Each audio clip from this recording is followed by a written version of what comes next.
Hey guys, tonight we're not just going to sleep. We're going to drift through something older than science, older than language itself. You lie back in your bed, like always, pillow, blanket, phone screen fading to black. And yet, something's off. The edges of the room feel too far away. The ceiling too high. The quiet? Not the usual quiet. It hums like something ancient breathing just beneath your mattress. Your body feels normal, but your mind, it's loosening. Like your thoughts are slipping their seatbelts.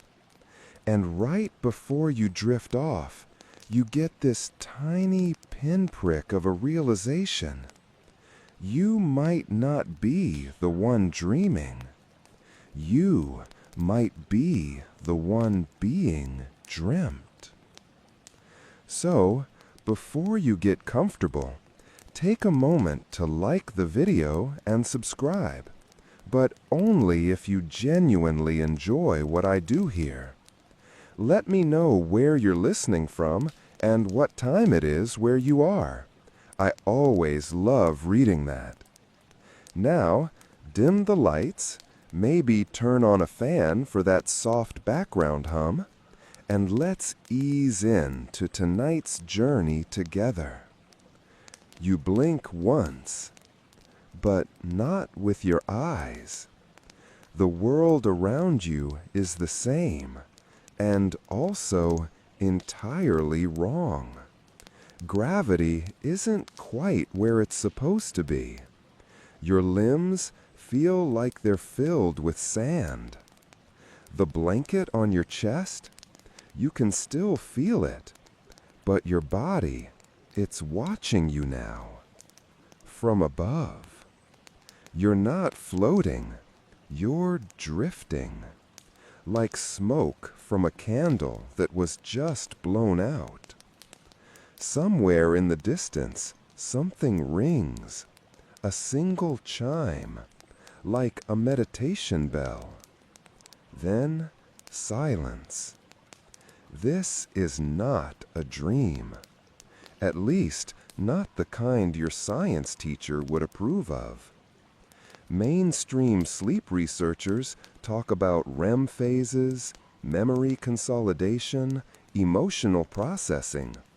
All valid, but none of that explains why you can hear your name being whispered from inside your own teeth. None of it explains why your great-grandfather, whom you've never met, is currently walking toward you, holding a bowl made of bone, filled with melted starlight. You try to ask where you are, but the words collapse into feathers. He nods, though, and disappears. You're no longer sure if this is a memory, a hallucination, or the world resetting itself. Historians still argue whether ancient cultures truly believed dreams were messages from the gods, or if that's just what we say now to romanticize old bedtime stories. But the Norse didn't just believe in dream visions, they feared them. In Volsunga Saga, a woman dreams of a wolf entering her bedchamber and wakes to find her entire village dead the next morning. The Tibetans went further. For them, dreams were not passive. They were training grounds. Each night, a rehearsal for your own death. Each symbol, a test of whether your spirit would flinch when the veil thinned. You feel your body tug gently, as if asking you to come back. But you stay. Because this place, as strange as it is, knows your name. And there's a voice somewhere behind the clouds that's been waiting centuries for you to arrive. A light flickers in the distance. It's soft, golden, flickering like butter lamps in a monastery hallway. You move toward it, though you have no feet.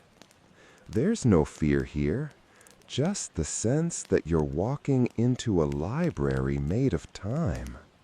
And every shelf is filled with one thing: other versions of you, sleeping, smiling, screaming. One of them turns, opens its eyes, and asks, "Are you ready to die a little?" You blink again, and now the hallway is gone. In its place, just a single door, carved with runes you somehow understand. You reach out. The handle is warm, almost familiar, like something you've touched before. Maybe in a dream you've long forgotten.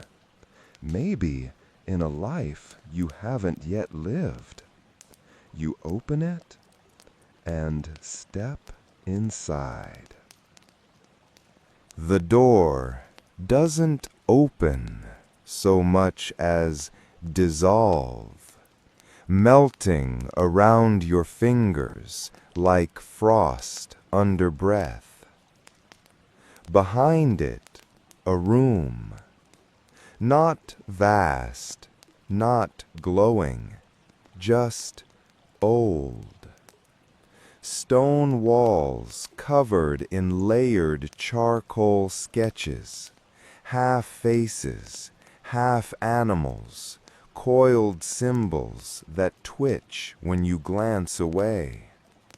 A fire crackles in the center, though there's no wood, no smoke, only warmth that seeps through your ribs like a memory you didn't know you had.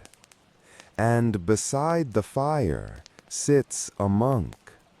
He looks about 90 years old, or 900. He's holding a book, thin, frayed, hand-bound.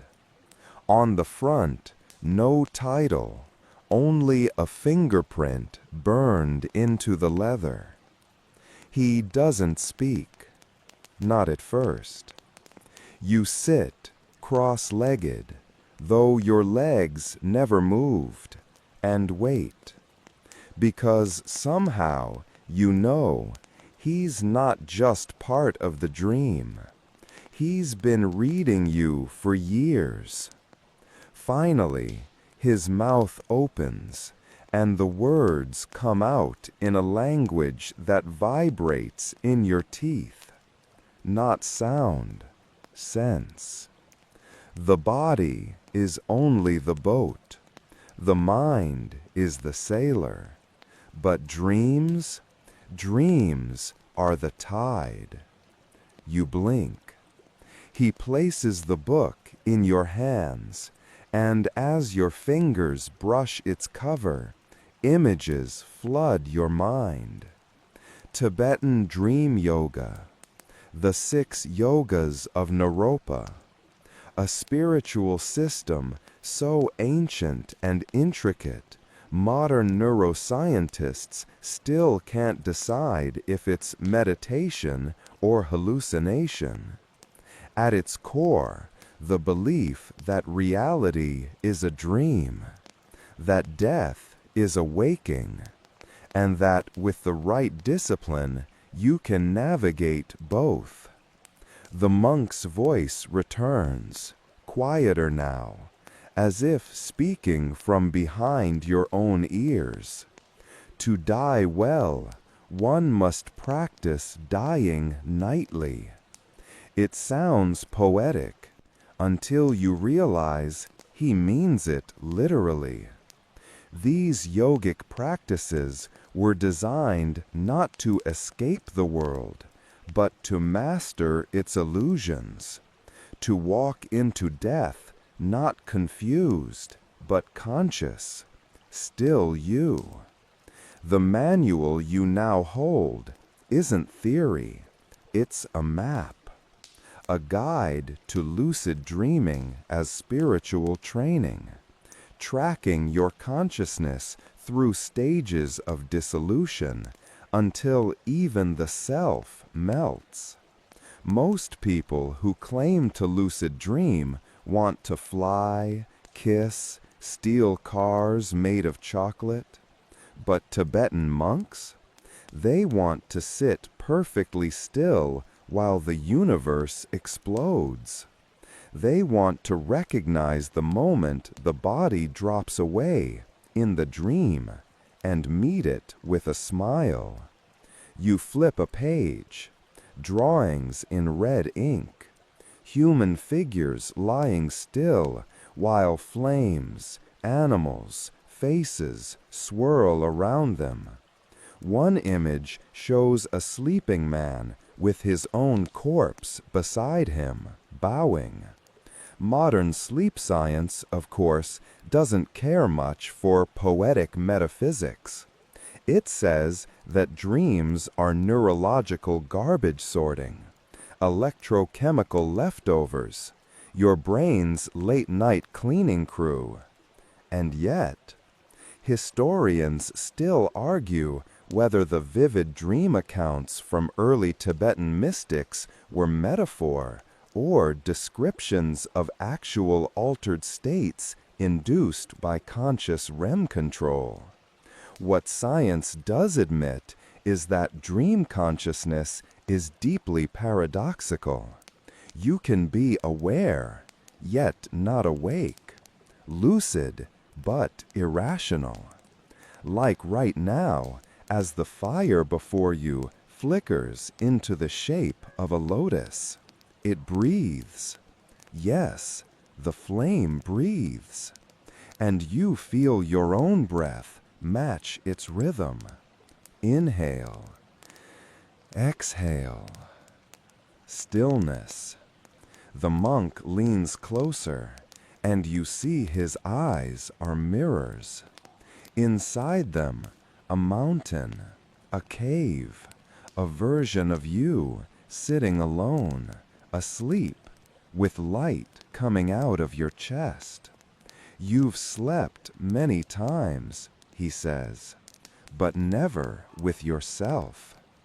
Your hands tremble, not from fear, from knowing he's right. There are whole lifetimes you've slept through, dreams where you never knew it was you, places you never questioned, deaths you never noticed.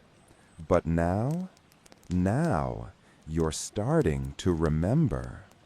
The monk stands, bones creaking like old bark. He nods once, then vanishes, just like that. No smoke, no wind, no farewell, only silence. A single golden thread stretching from the fire into the darkness beyond. You take it, you follow, not walking, not floating, just following.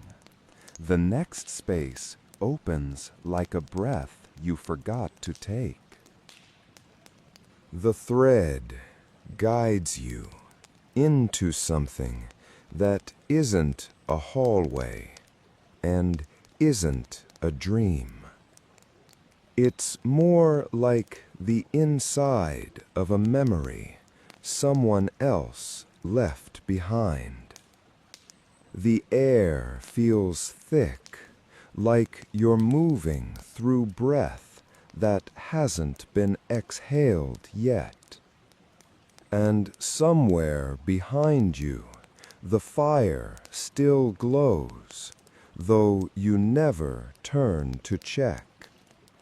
Ahead, the golden thread winds through a series of pulsing shapes, circles within circles, doors that open into more doors.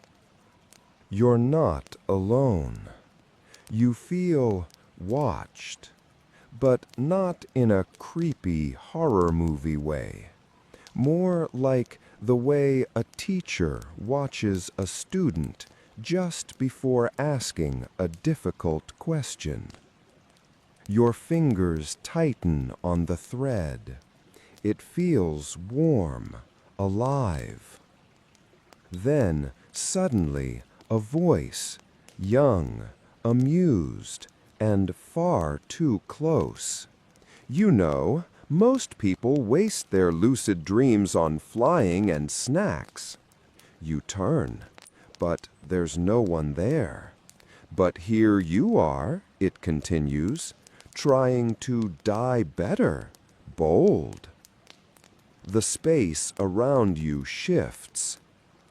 Now you're standing in a wide open landscape, snow covering everything.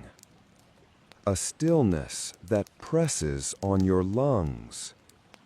You recognize the place without knowing why.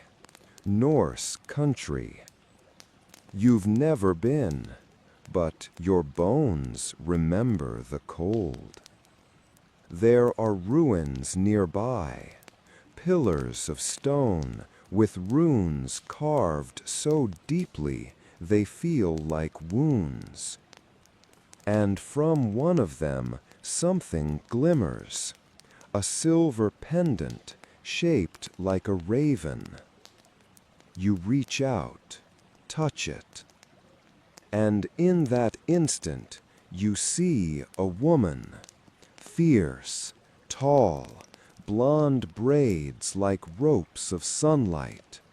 Her eyes burn with something older than fury, and her whisper is colder than the snow. Not all dreams are gifts. She is a Valkyrie, you're sure of it. The Norse believed Valkyries could enter dreams, not only to warn warriors of battle, but to choose who would die. Some sagas even tell of dream visits where the chosen would be kissed on the forehead and never wake up. Historians still argue whether these stories were metaphor for night terrors or remnants of death rituals lost to time. But you don't have time to ponder, because the Valkyrie is already beside you. You didn't see her move. The gods send visions, she says. The giants send traps. The sky darkens. Behind her, a figure stirs, massive, misshapen, a silhouette too large for the landscape. Its limbs twist like branches. Its face is a blur of teeth and stars. You want to run, you don't. The Valkyrie leans in.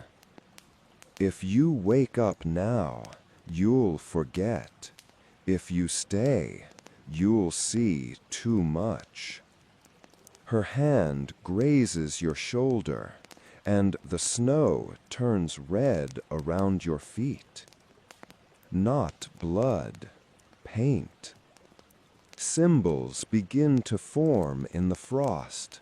Circles, serpents, something that looks suspiciously like your own handwriting. And just like that, the snow is gone. You're standing in a cave, not a metaphorical cave, a very literal, very damp, very cold cave. The walls breathe, the rocks hum, and in the center, a pool, still, black, mirror-like. You see yourself in it, but not quite. Older, eyes heavier, face calm in a way your waking self never is. The Valkyrie's voice is behind you again. They say dreamers are weak, but only dreamers can cross. You kneel, cup water in your hands. It feels like oil, but leaves no trace. You drink it anyway, and the world unthreads. You feel your bones fall apart, but without pain. Your breath becomes cloud. Your thoughts become echoes. And your name? It becomes a place. The Norse believed dreams could trap the soul, not as punishment, but as protection. If your waking world is full of war and fire, wouldn't a dream be the only place worth living? Maybe that's why you haven't woken up yet. Maybe that's why you don't want to. The pool ripples once more. And then, without warning, you fall through it. Not down, but inward. You're falling without moving, sinking without weight. It's not like dropping off a cliff. It's slower, like being remembered by the earth. The sensation is thick and syrupy, like floating inside a bell just struck. Everything around you hums, but in a tone too low for normal ears. And your own thoughts? They're slippery, as if someone took your inner voice, dipped it in oil, and whispered it back in reverse. You land softly, not on ground, but on a surface that feels like velvet stitched from night air and incense smoke. Above you, stars. Below you, stars. You're standing on a thin platform suspended in the middle of a sky that doesn't care about direction. Forward is backward. Up is wherever you think it is. A monk sits cross-legged ahead of you, same as before, but now glowing faintly blue, like moonlight remembered through water. He smiles with no teeth, just warmth. Flying in dreams is easy, he says.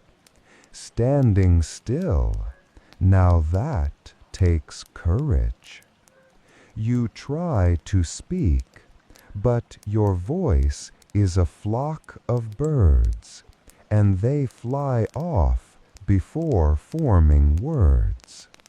The monk lifts one hand. Suddenly, the stars flicker. Each one shows a different version of you, running, laughing, hiding, grieving. You as a child, you as an old man, you as something in between that never actually lived.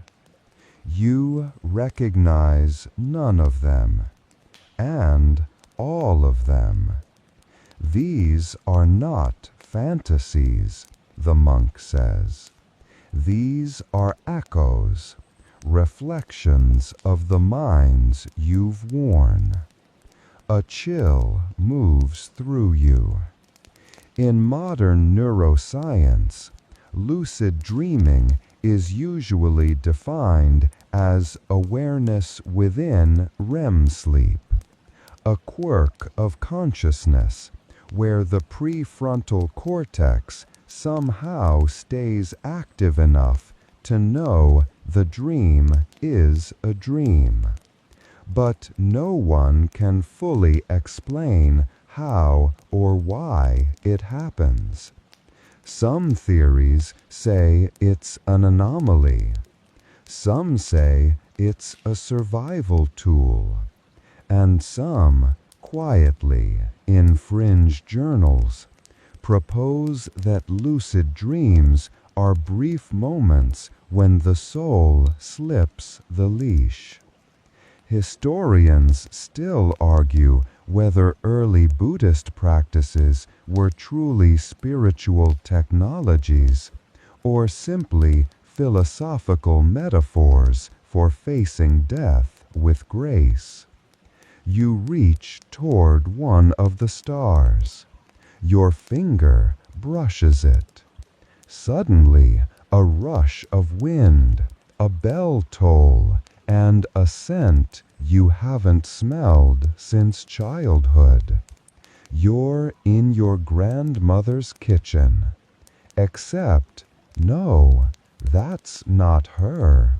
That's someone wearing her. And the kitchen? It's shaped like her kitchen, but the walls are too high, and the light doesn't have a source. You are in a memory dream, but whose? The monk appears beside you, effortlessly. In dream yoga, we do not question where we are. We ask why we are. You nod slowly. The woman smiles at you.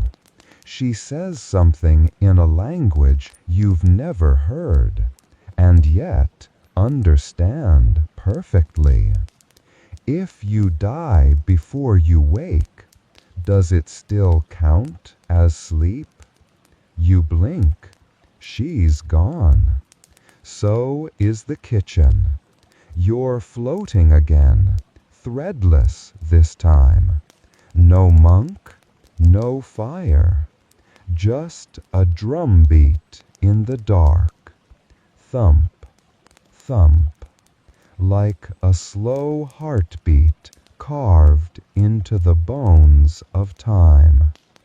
You remember something from a podcast, that the heart doesn't beat during REM sleep, or at least it changes rhythm in ways scientists still can't fully map. You wonder if maybe that's what this sound is. Your own heart trying to signal across realms. Then, a flicker. You see yourself sleeping on your real bed. Your body rising and falling. But something stands at the edge of the mattress.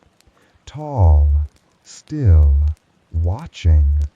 You don't want to see its face, so you don't. Instead, you focus on your chest, on the subtle golden thread that's still barely, faintly there.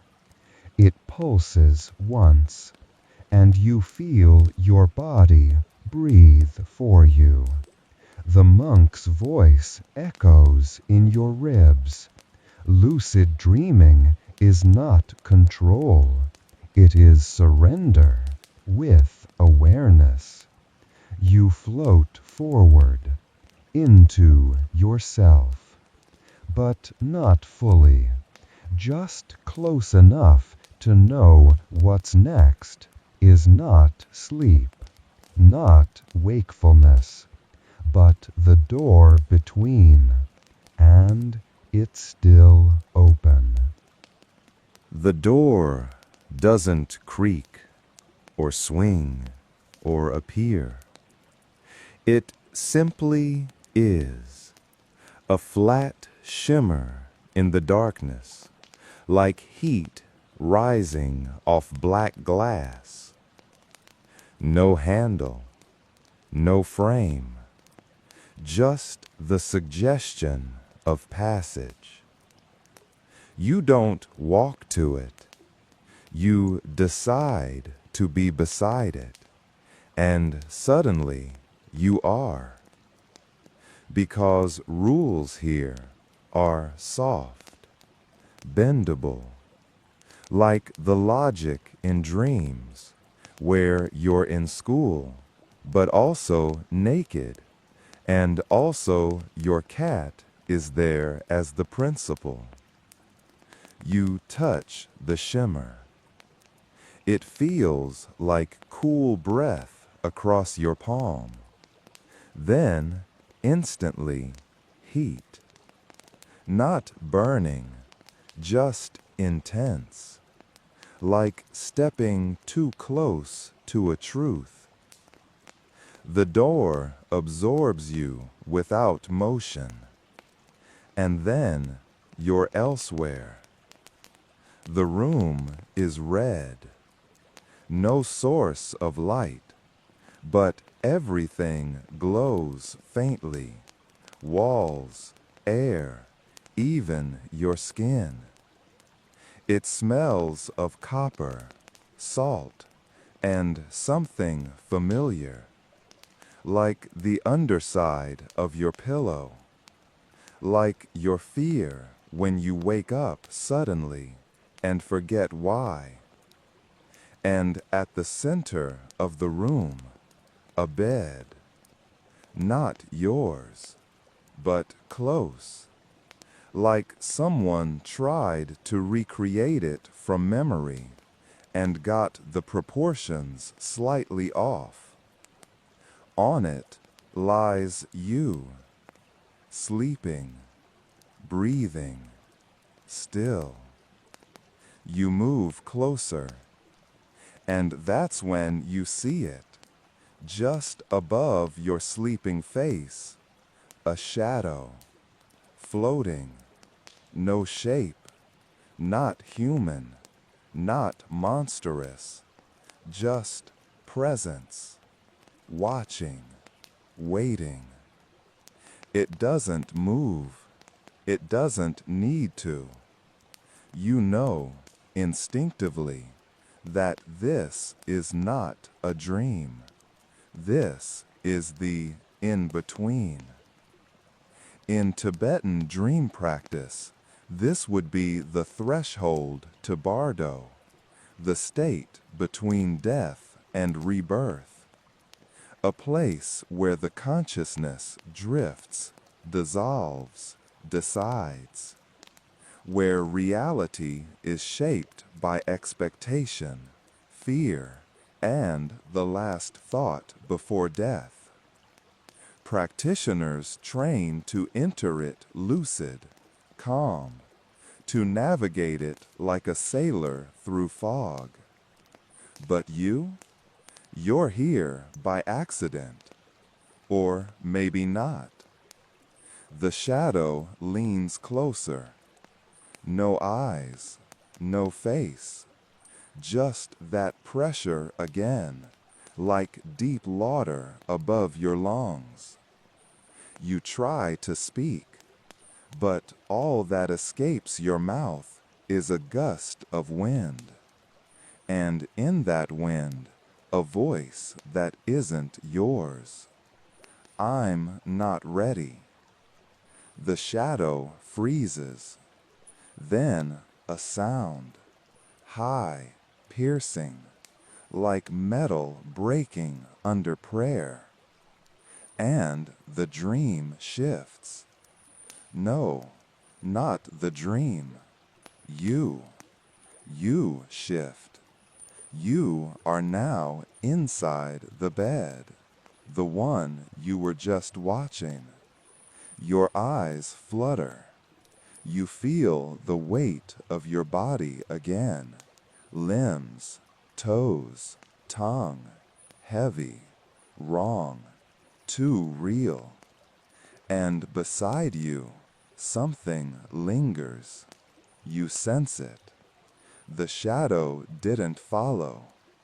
It's part of you now, just a sliver, a shard of something. You sit up, but the room is gone. You are standing in a field of blue flowers, all blooming at once. No sky, no ground, just petals and wind. The monk is here again, barefoot, walking among them. Everyone carries a piece of the bardo, he says, smiling gently. Even in waking life, especially then. He kneels, plucks a flower. It hums softly. Lucid dreaming isn't about becoming a god, he says. It's about remembering you're not. Science would say what just happened was sleep paralysis. Your mind half awake, body still frozen, conjuring shadows as your consciousness glitches between modes. But historians still argue whether ancient stories of night demons were sleep disorders or encounters with a reality modern brains are too sanitized to accept. You look at your hands. They're blooming now. Tiny blue flowers growing from your fingertips, soft and glowing. The monk laughs. You see, even fear can flower. You smile, and somewhere deep inside you, you start to believe him. Because the fear isn't gone. It's just rooted. And roots, you realize, are how things stay. You don't. Not yet. The blue petals fall from your fingertips like whispers peeling off a secret. They dissolve before they touch the ground, if there is a ground. The monk has vanished again. That's starting to become his thing. You're alone now, but not in the sad way. More like being the last person at a planetarium after the show ends. The dome still humming faintly. Stars flickering, though nobody's watching. You walk. No direction.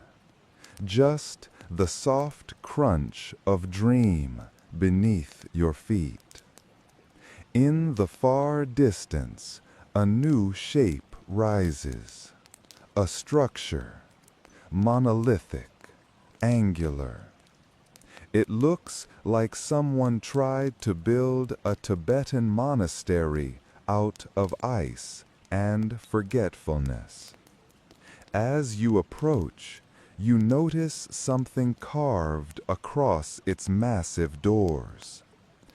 To die nightly is to rehearse the end and the return.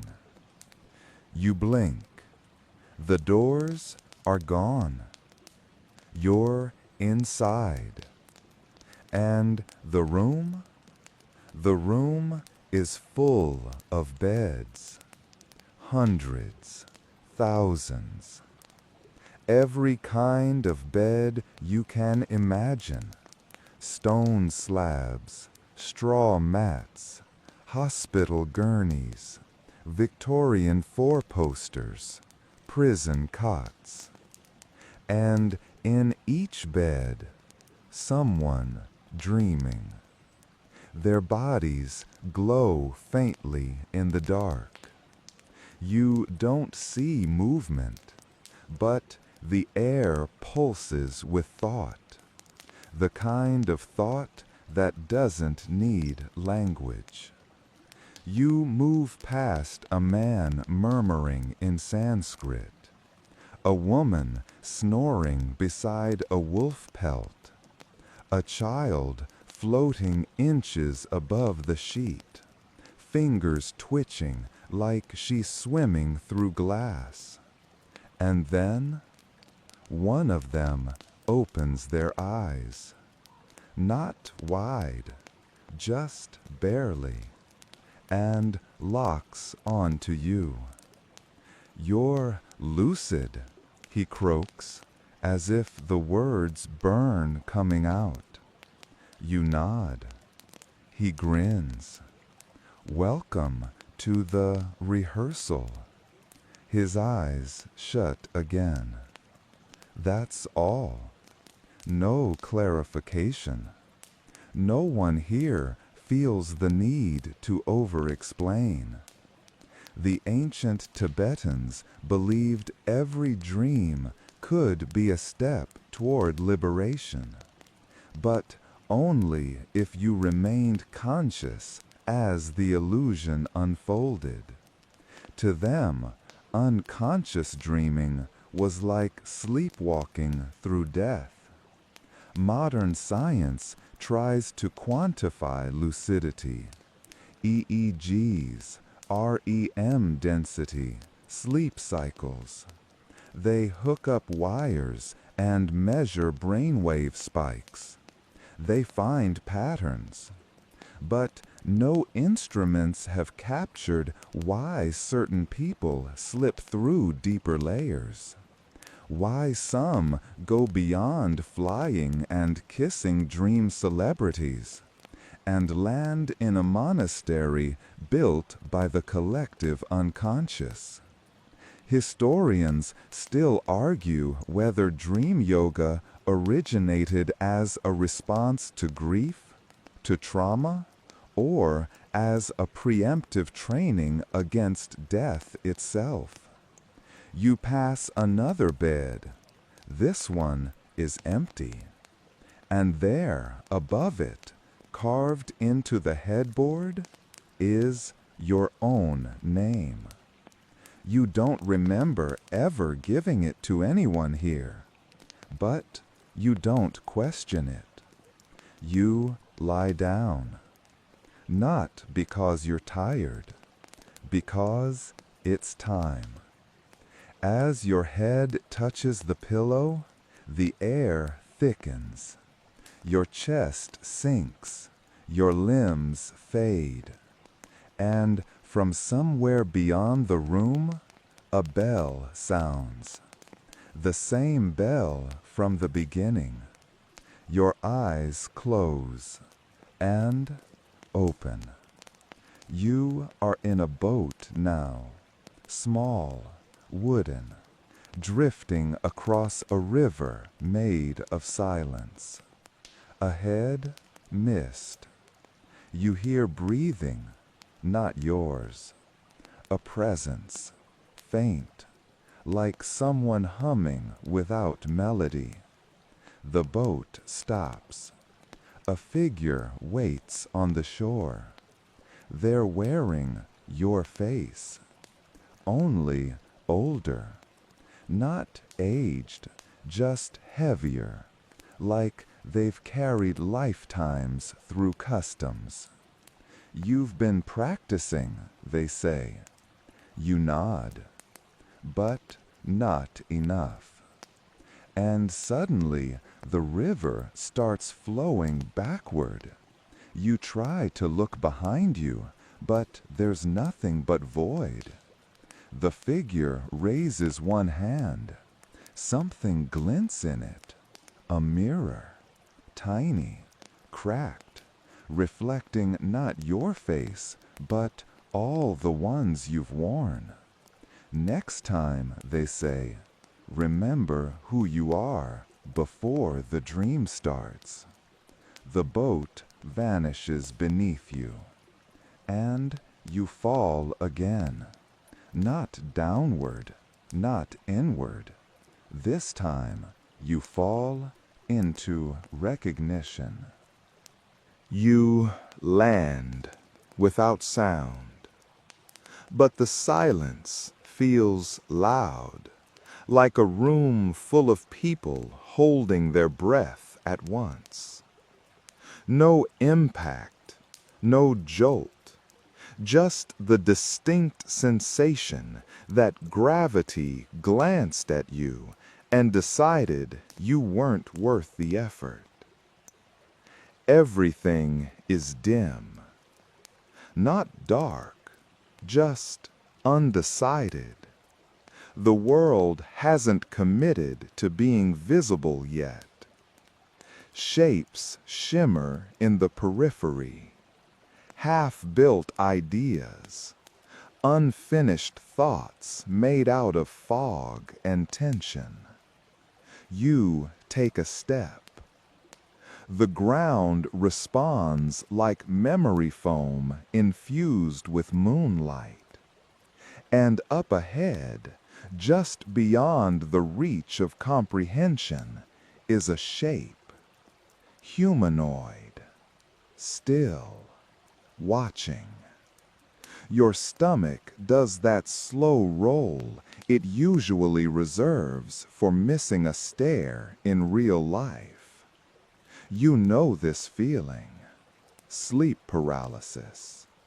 You're dreaming, but your body is locked. A trick of evolution. A feature, not a bug. Science says it's the brain's way of protecting you from acting out your dreams. But in this dream, that protection feels like bait. You try to move. Your arms are syrup. Your mouth is a zipper someone sewed shut. And that figure? Still there, still watching. It shifts 1 inch. No footsteps, no noise. Just suddenly closer. You want to scream. Instead, you notice.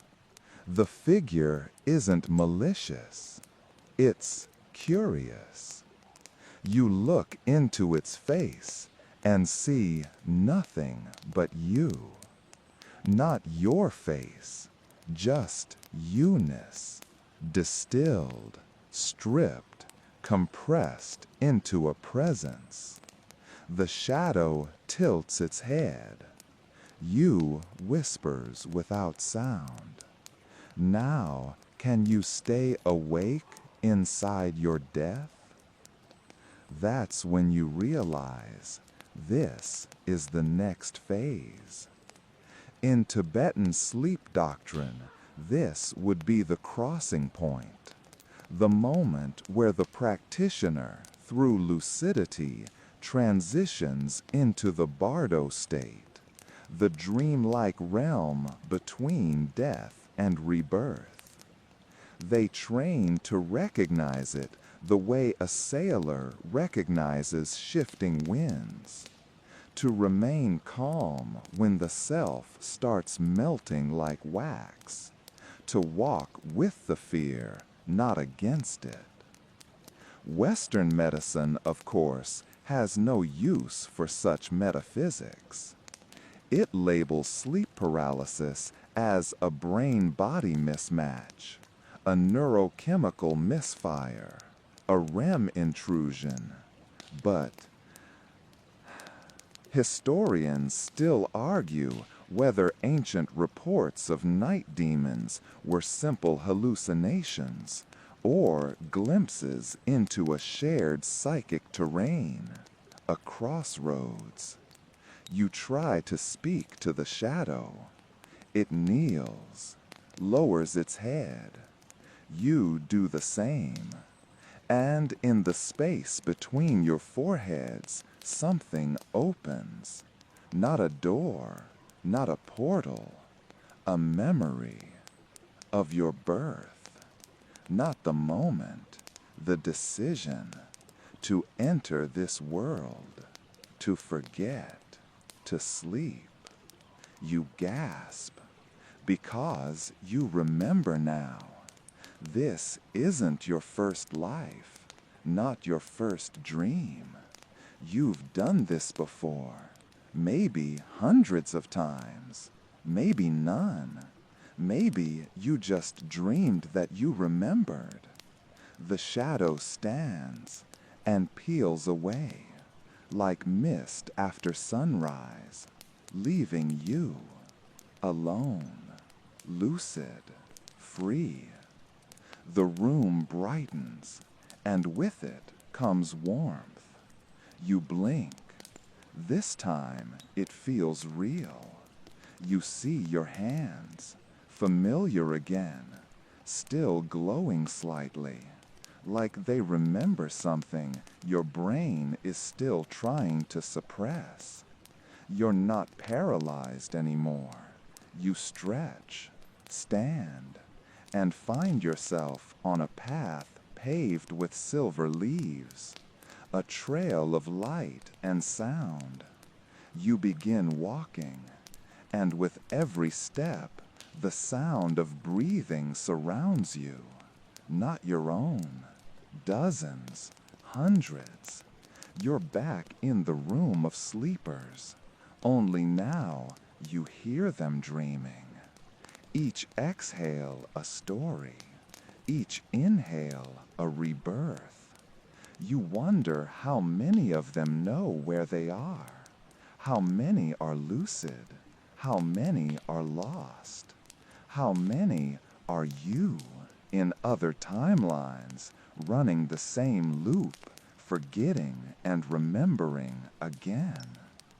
The ceiling above you shimmers, and a single phrase etches itself into the air. Sleep is not forgetting, it is becoming. The silver path curves upward. Yes, upward. Not metaphorically. It tilts like the spine of a sleeping giant, vanishing into clouds that feel more like velvet than vapor. You climb, not quickly, not slowly, just inevitably. The light changes as you go, deep blues fading into soft gold, like walking into a memory that never belonged to you. Halfway up, you notice something odd. Your footsteps aren't making sound anymore. And your shadow? It's walking beside you now, independent. You stop. So does it. You raise your hand. It raises its own, but half a second too late. You squint and realize that's not your shadow. That's you, walking parallel, but slightly out of sync. Another version, a nearly you, a dream you, still unsure if it's dreaming. You nod at it. It nods back. Both of you continue. Eventually, the path leads to a clearing, wide, circular, cracked with ancient lines like a mandala carved into glass. At the center, a platform. Upon it, 6 seated figures, eyes closed, breathing slow, hands resting on knees in perfect stillness. You don't recognize their faces, but somehow you know them. One hums faintly. Another levitates by half an inch. A third flickers between skin and starlight. These are dream yogis, the real ones, or the dream of them, or the memory of someone else remembering them. They do not speak. They do not move. You feel a pull toward them, like gravity made of permission. So you step forward. Take your place in the seventh spot. The stone beneath you is warm. You sit, spine straight, eyes closed, and suddenly you're aware of your breath, not the automatic kind, the deliberate kind, the inhale that feels like a question, the exhale that answers it. Breathe consciously while asleep, says a voice behind your ribs, and you will never truly die.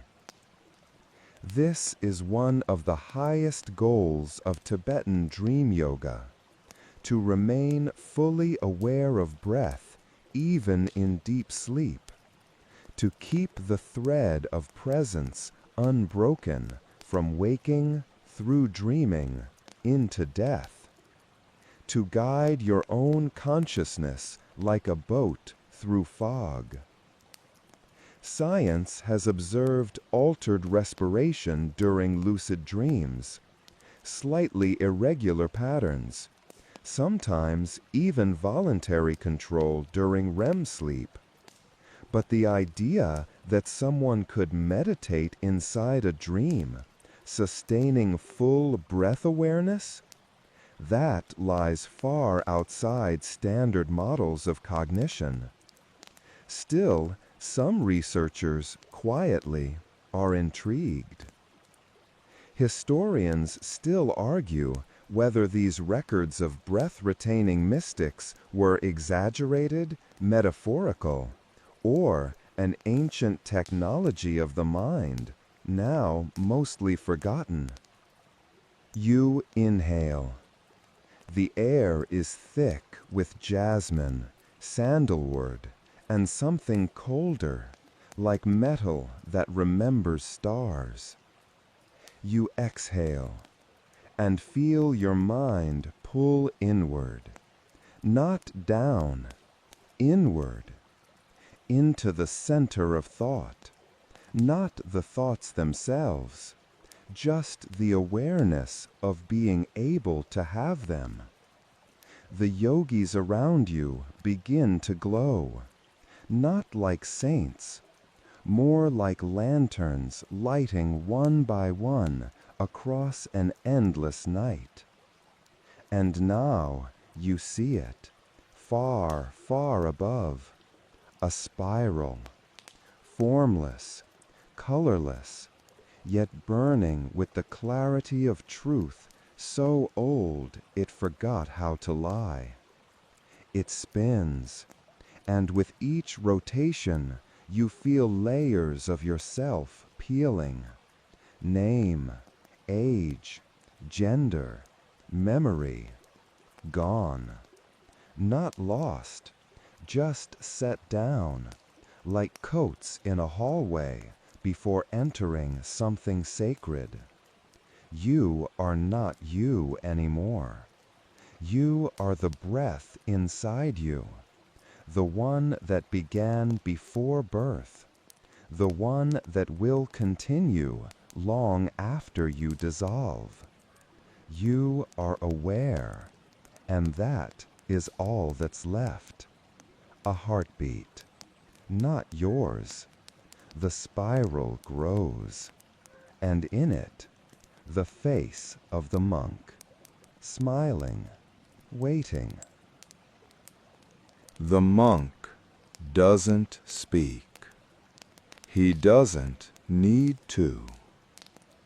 His smile stretches across the spiral like a moonbeam reflected in a wine cup. Not bright, just certain.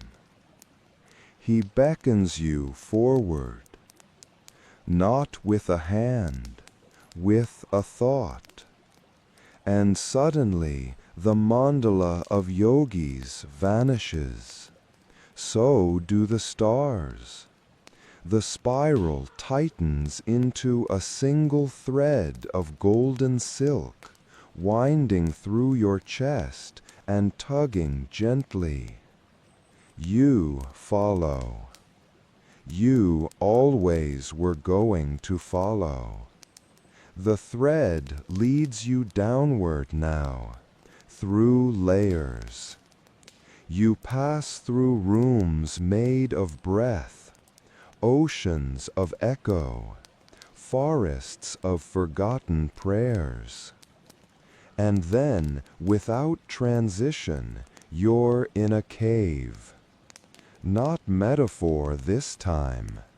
A real, stone-lined, bone-cold cave.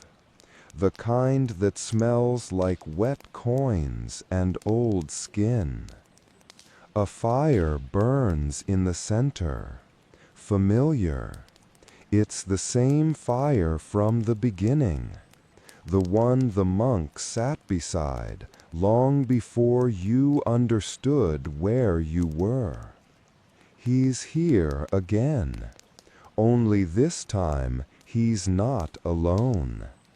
Across from him sits a woman, tall, cloaked, hair the color of ravens at dusk, eyes like lakes that know your name.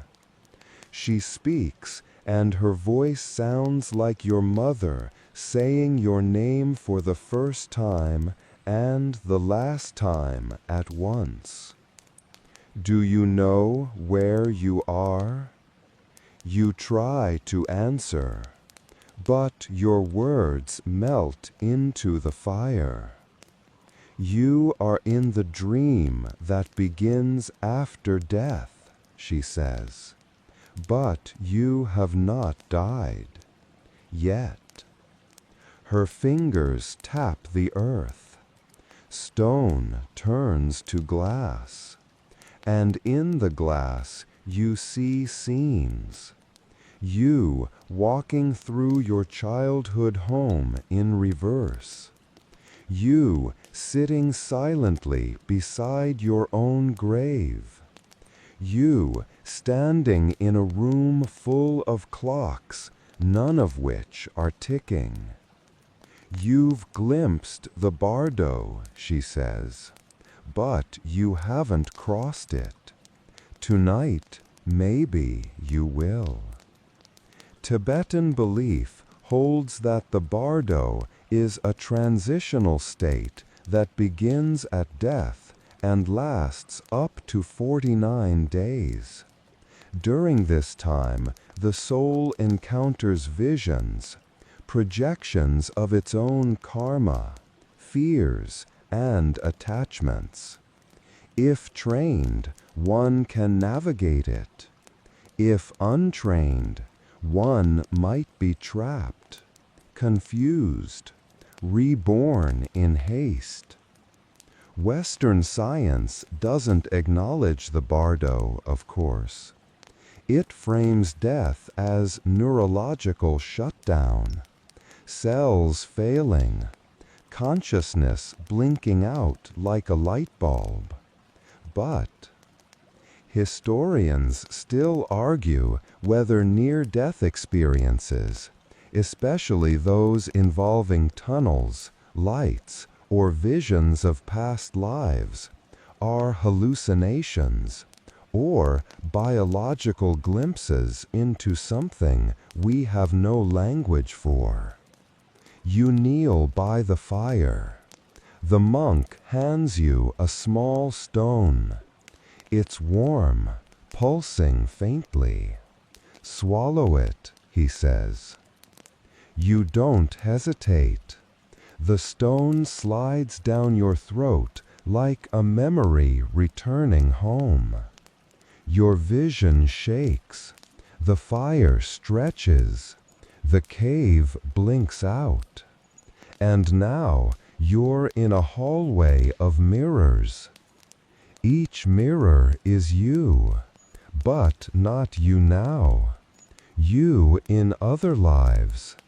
A warrior, a weaver, a thief, a teacher, a child who never grew up.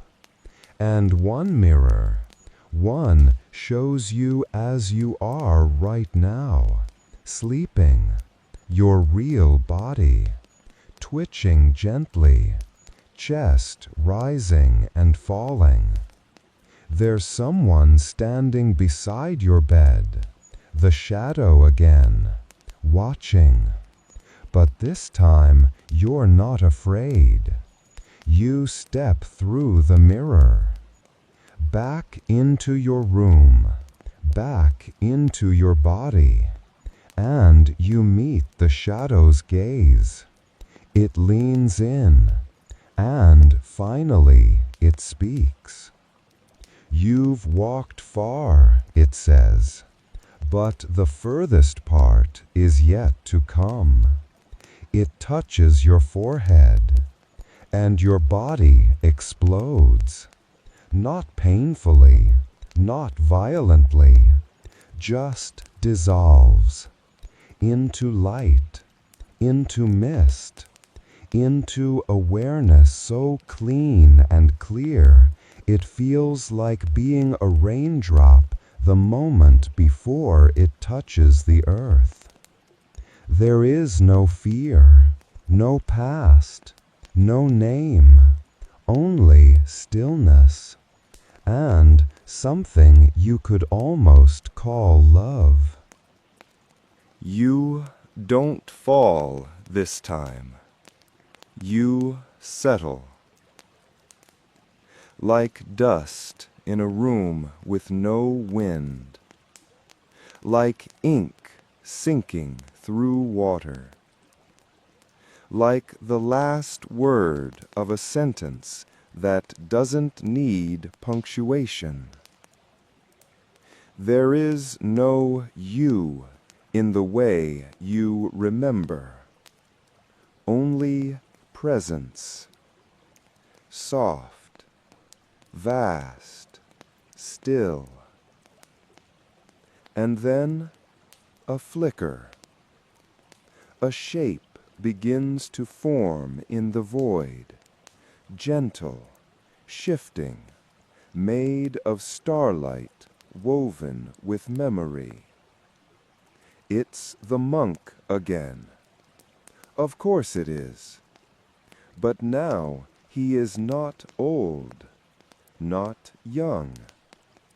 He is every age you've ever been, all at once. He floats toward you, barefoot, eyes full of oceans. You've learned to dream consciously, he says. Now can you learn to die consciously?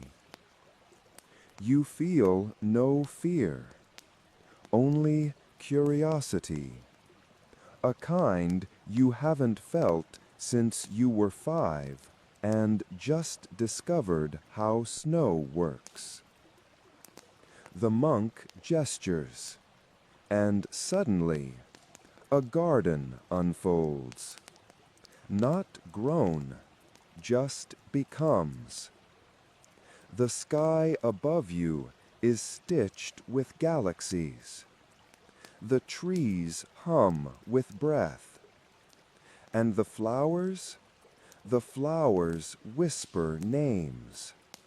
Names you recognize. Names you once were. You walk barefoot along a path that winds through the garden like a thought. And there, under a cherry blossom that glows with its own internal moonlight, stands a man made of fire. He doesn't burn, he radiates. Peace, power, memory. I am what comes after, he says. Not death, he adds quickly, smiling. Just the next awareness. You realize he's right. You're not in a dream anymore.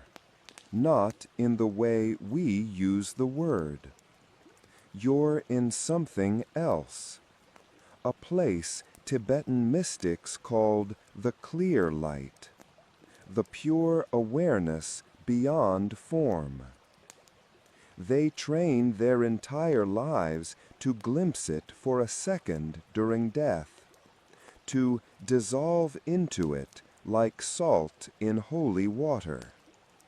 But you're here now, and it feels like home.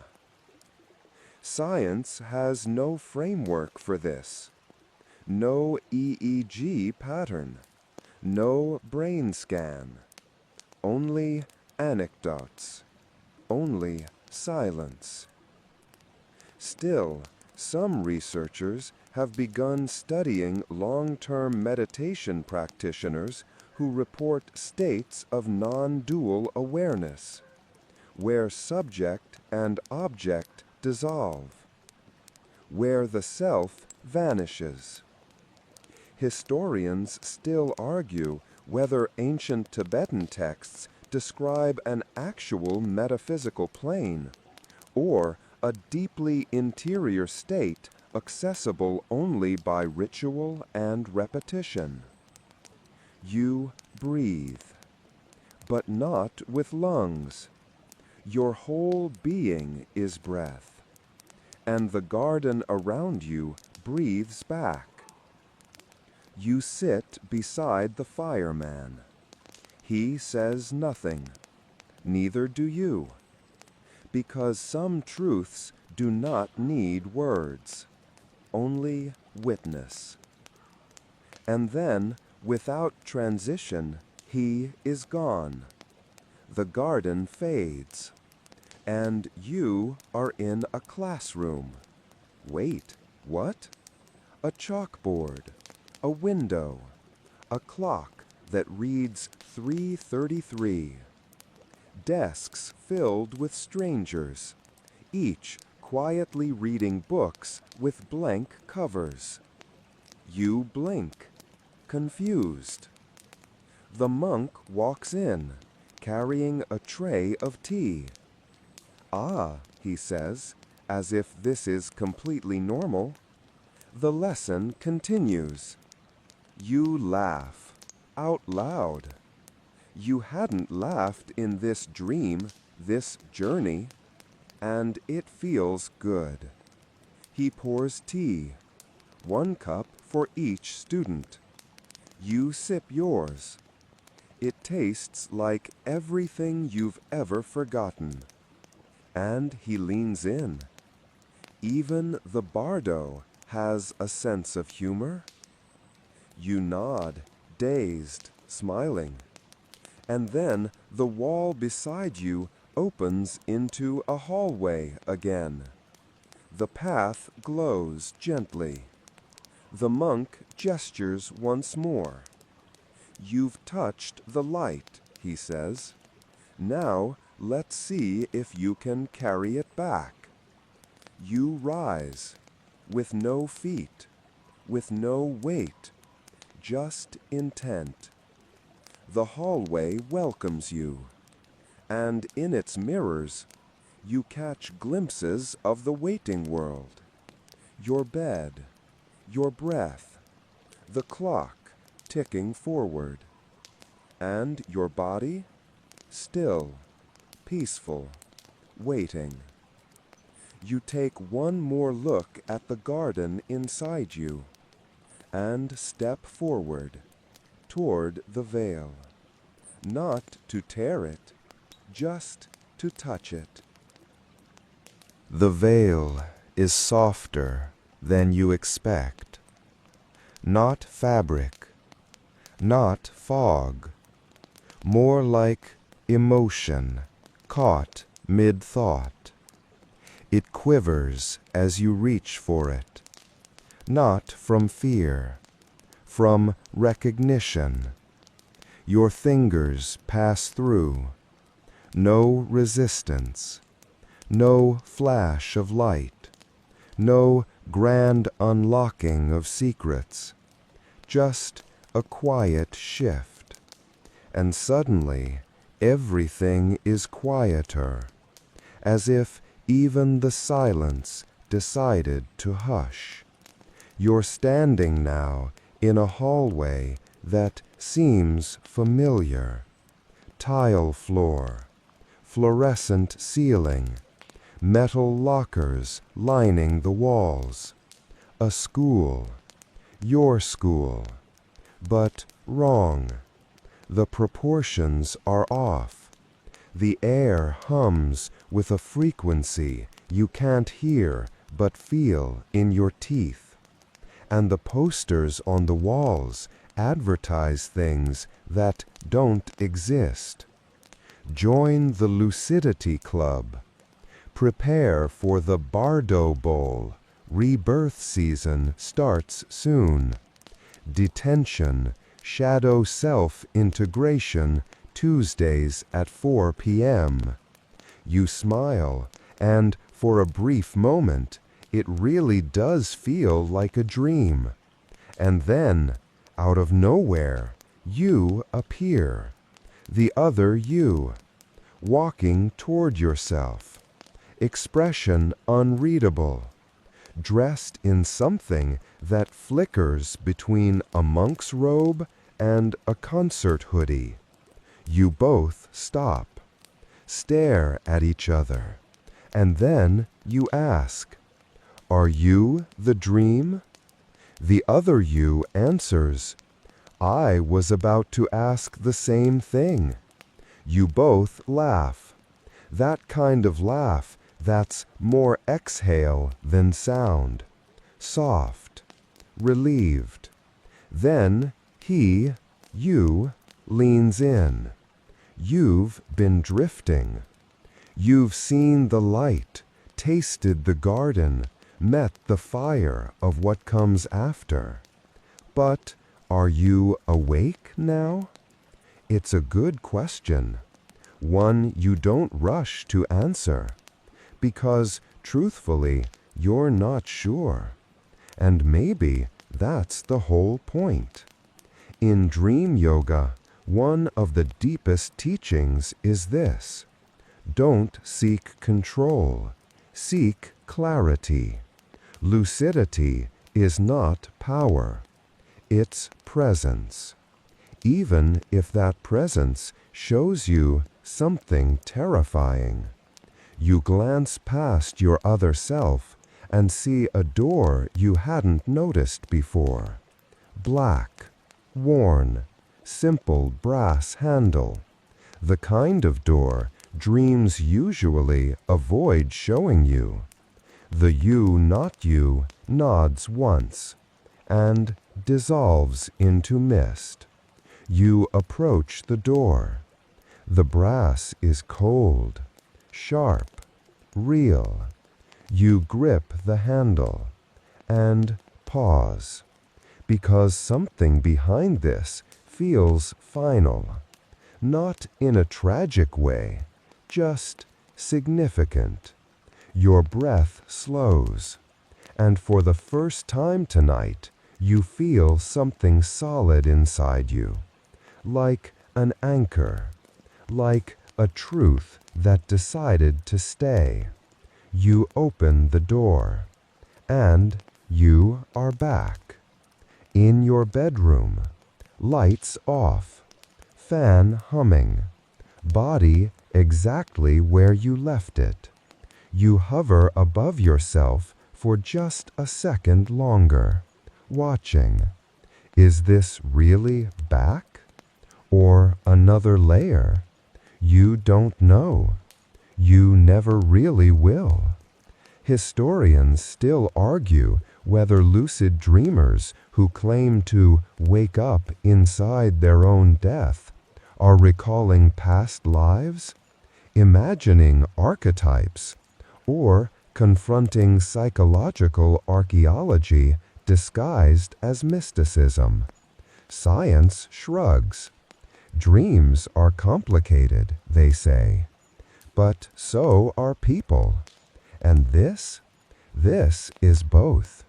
You drift down, back into your chest, into your limbs, into your skin, and as your breath catches that first conscious inhale, you feel a ripple, like a bell gently struck underwater.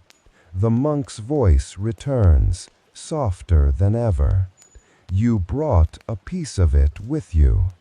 You smile and open your eyes. Except you're still in the dream. No, you're in the world again, but different, just slightly. Like the edges have been sanded down.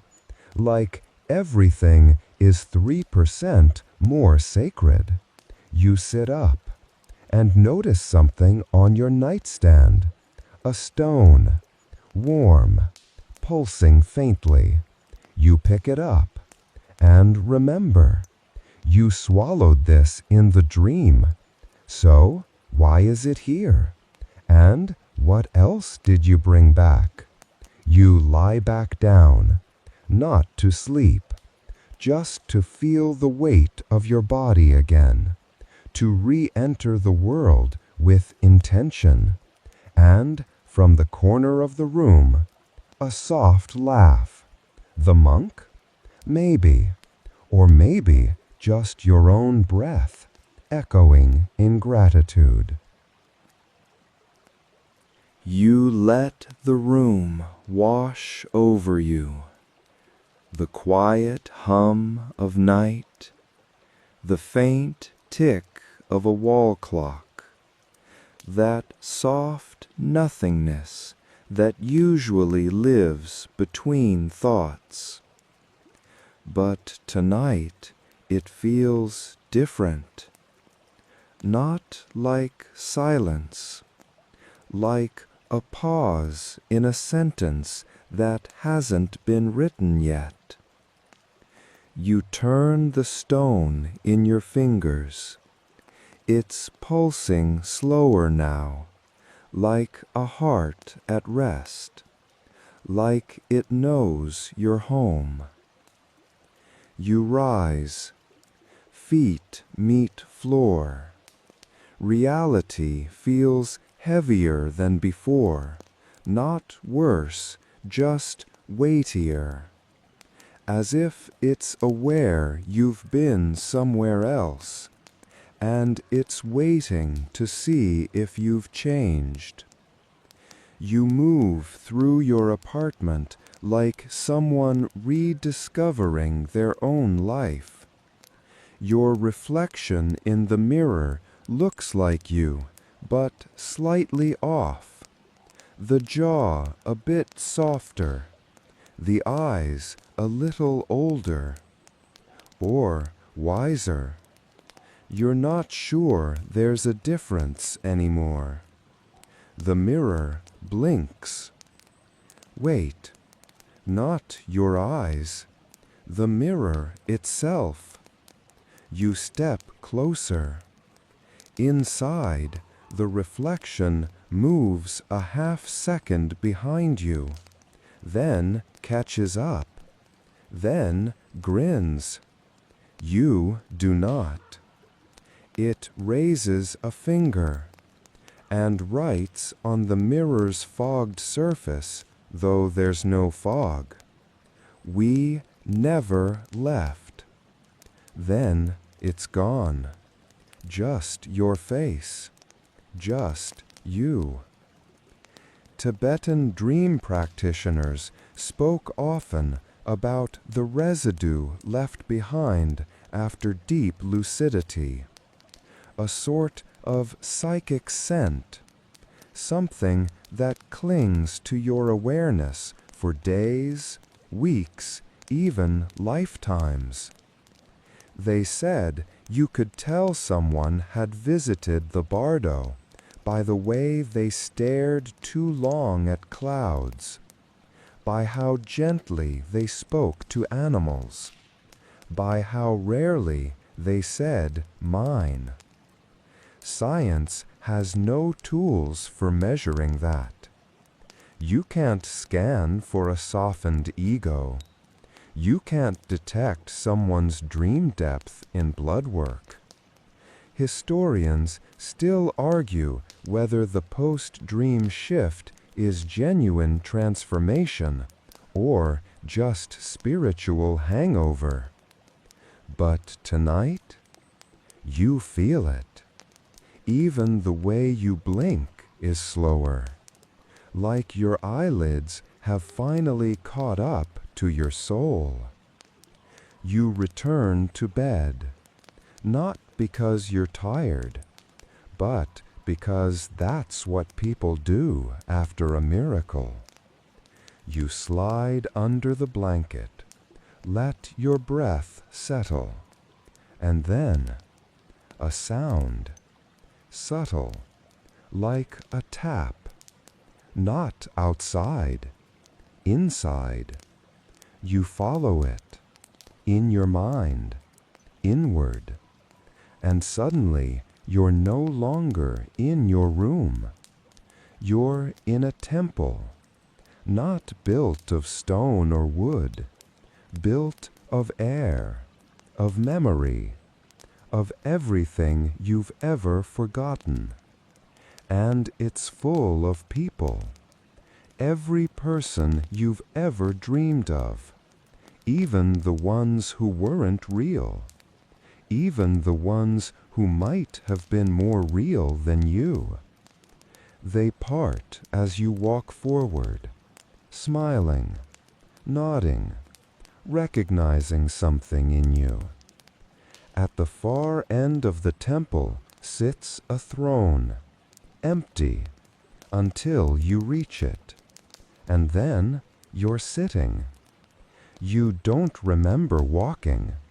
You don't remember deciding.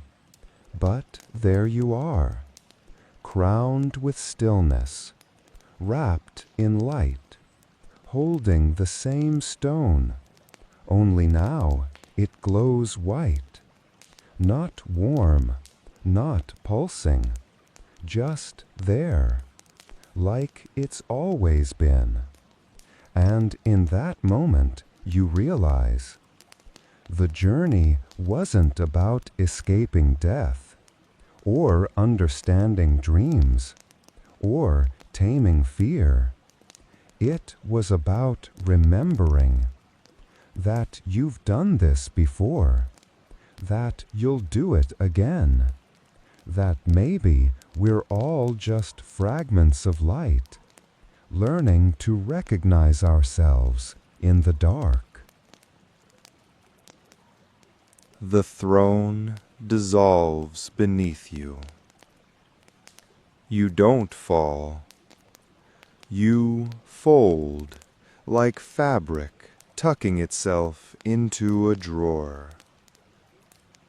And suddenly you are walking barefoot through snow. But the snow isn't cold. It sings. Each step sends out a sound like distant flutes echoing through an empty cathedral. You look down. There are no footprints, because the snow isn't snow. It's ash, soft, pale, glowing faintly with blue light. Ahead, the landscape opens into a frozen lake. On it, a boat, small and unmanned, carved from obsidian and bone. You know, somehow, that this boat will not take you across. It will take you within. You step in. The boat responds. No paddles, no sails, just motion, like the dream itself is exhaling you deeper into itself. Above you, stars blink, one by one, like eyelids opening for the first time in centuries. And the air, heavy with names, names you don't remember, but somehow feel responsible for. These are your echoes, says a voice that isn't the monk's, the versions of you who forgot the dream before they woke. You turn. A woman stands at the bow, tall, wrapped in fur, eyes glowing faintly. She is a Valkyrie, but not the fearsome ones from Saga. She carries no weapon, only silence. Do you know why you're here? She asks. You want to say yes, but your mouth won't form the word. Because you left a door open, she says. She touches your chest, and you remember the mirror, the version of you that smiled back when you didn't. You let the dream follow you out. Tibetan masters warned of this. Not every dream is meant to end. Some are meant to leak, to stain the waking world like ink on thin parchment. They called it karmic residue. Dreams so saturated with meaning, they echo through your thoughts, actions, even your next life. Science calls this confabulation or cryptomnesia, when dreams plant images so deeply you mistake them later for instinct. Historians still argue whether repeated dream symbols in sacred traditions from Egypt to Scandinavia are universal archetypes or cultural cross-contamination. But standing here, beside this silent Valkyrie, you're starting to wonder if some dreams are messages sent backward through time, not from gods, but from you, older, wiser, maybe even unborn. The boat slows. You look down. The water beneath you is no longer water. It's a mirror. And in it, you see a city flickering, half asleep, people rushing, phones glowing, faces blank. Your world, your life, still waiting for you to return. The Valkyrie turns. You don't have to go back, she says softly. You can stay, become one of the dreamers who tend the between. But if you leave now, you leave changed. You breathe in. The air tastes like old snow and forgotten lullabies. You look into the water again. Your reflection smiles, but not with your current face, with the face you earned. Eyes clear, posture quiet, presence whole. You nod once, and the boat disappears, just like that. You're floating between breath, between selves, between endings and beginnings. And then a tug, familiar, soft, the golden thread, still there, still pulsing, still waiting. You reach out, not with your hand, with your choice and take hold.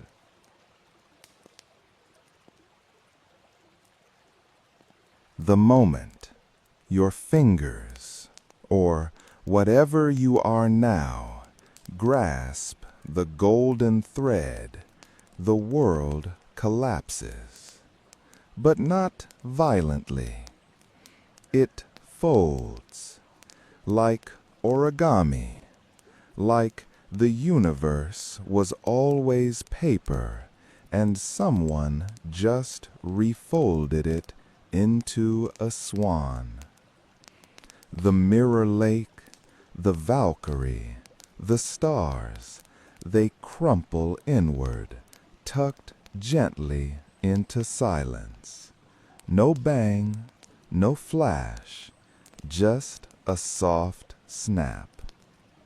And you're flying, not through space, through meaning. Every moment of your life becomes a bead on the thread. The first breath, the broken bone, the night you cried into your pillow and didn't know why. The morning you felt peace for no reason at all. They pass you like streetlights on a foggy road. And then, there it is. The moment you fell asleep. The real one. The one hours ago, when you pulled up your blanket, rolled onto your side, and trusted the dark to hold you. You hover over it now. It looks so small, so fragile, like a doorway carved into breath. You descend, and you enter yourself. It's instant. Your chest rises. Your fingers twitch. Your eyes flick beneath your lids. The golden thread slides silently back into your heart. And the first thing you hear, your own breath. Slow, present, real. You are back. But everything feels just a little different. The pillow is heavier. The sheets cling like myth foam made from myth. And your thoughts? They arrive quietly, reverently, like monks removing their shoes at the temple gate. You sit up. It's still night, but you feel like you've slept for years, or maybe lifetimes. You walk to the window. The world outside hasn't changed, but you have. You remember the spiral, the garden, the shadow, the mirror, the monk's face. His voice echoes in your ribs.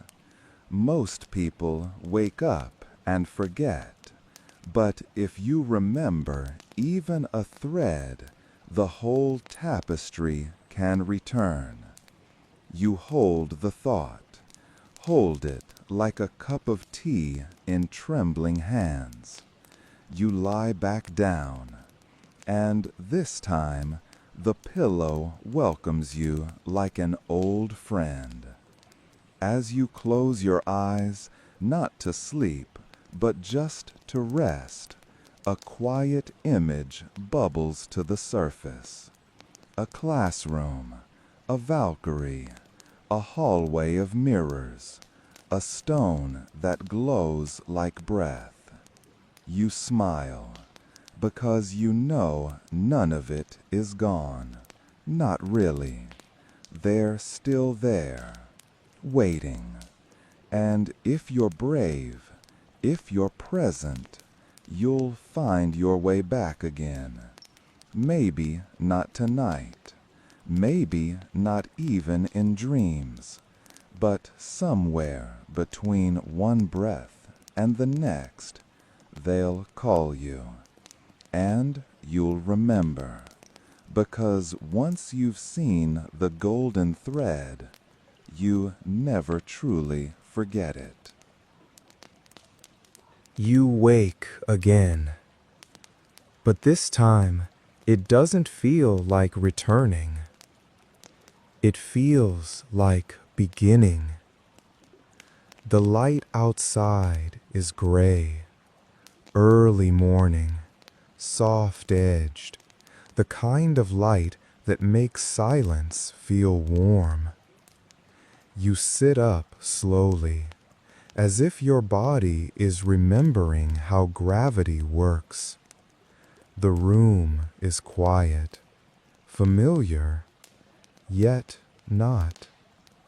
On the nightstand, the stone, still there, still pulsing faintly, like a heart that no longer belongs only to you.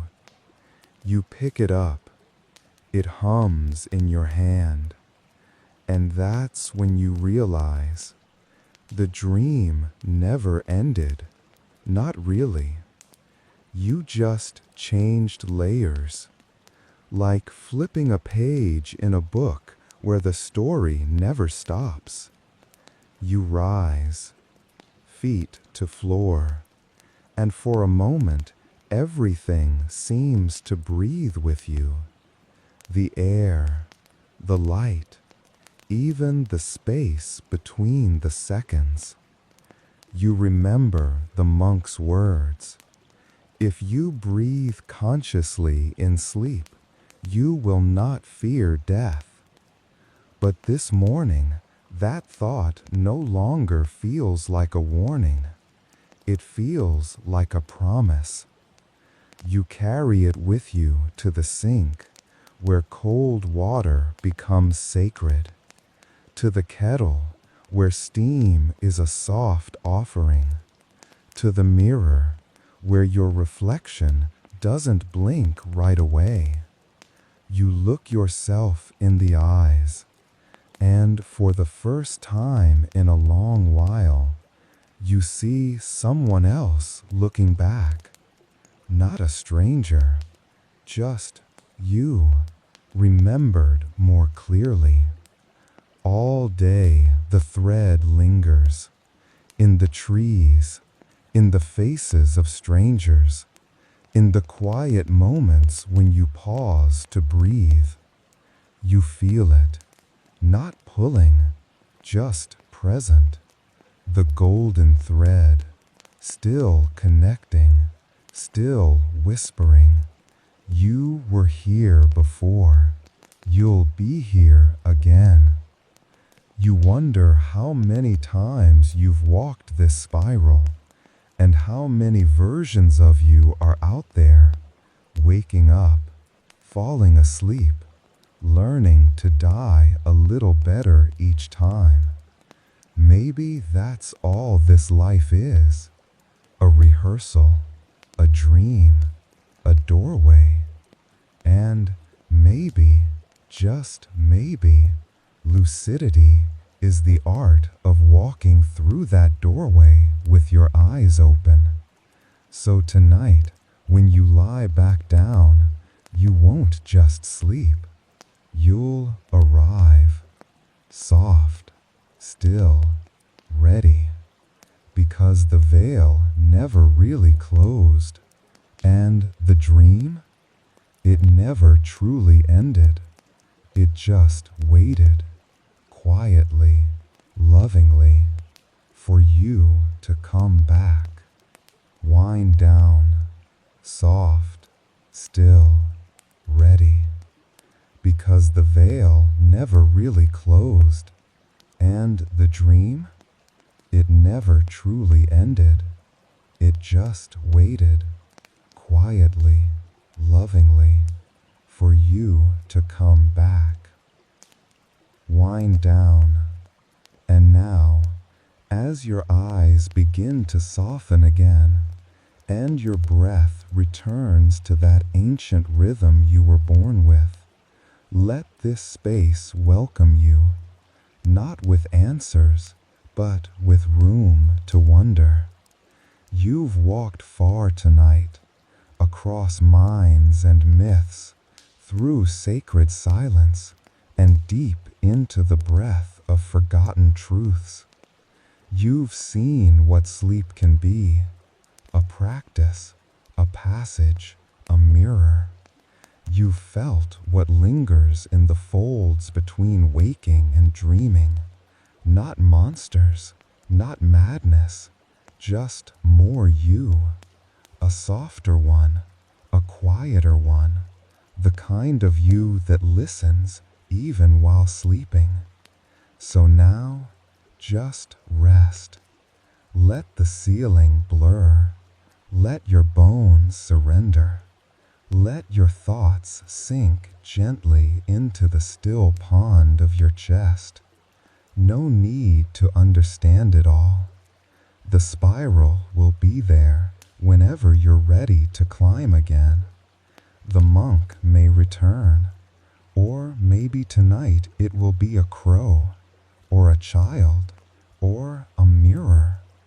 And even if you forget come morning, even if the golden thread fades into the laundry list of ordinary things, something within you will remember, will carry the light, will breathe with the stars. So sleep now, not to forget, but to become. Soft breath in, soft breath out. You're already dreaming, and this time you know it.